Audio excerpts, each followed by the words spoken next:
जब हमारे यहाँ हल्दी लगता है तो मम्मी उम्मी लोग गाती हैं कि कहवा के तेल हटे कहवा के हर दिला गादा सखी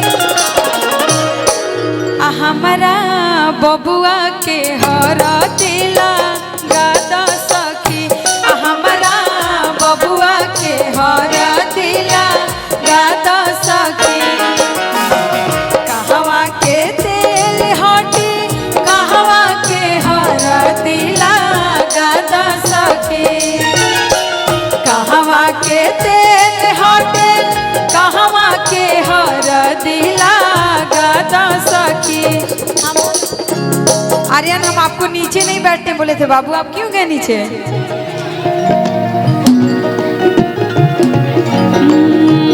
कहवा के तेल हटे कहवा के हर दिला गादा सखी कहवा के तेल हटे कहवा के हर दिला गादा सखी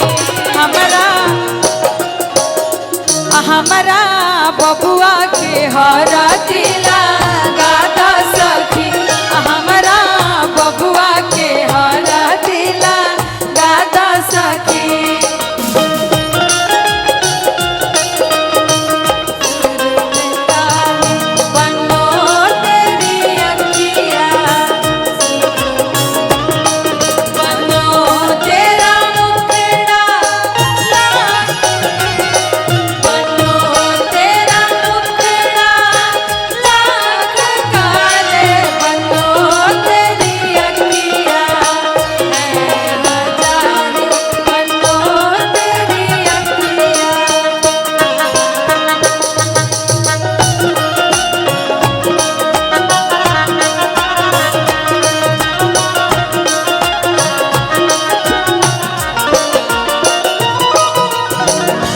अब देखिए इता पारंपरिक है, बहुत सारा गावला यही में एगो गावल जला कि आरे गाड़ल चोरी का निकाल ये आपन पापा तबे रउआ हरदी चढ़ाई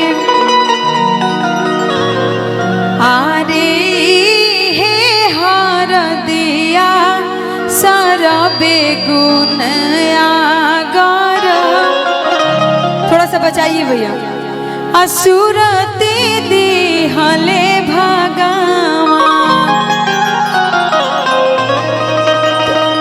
ये सब हमने की हाँ जौन रउआ सब सुन नहीं हो कब जब बाकी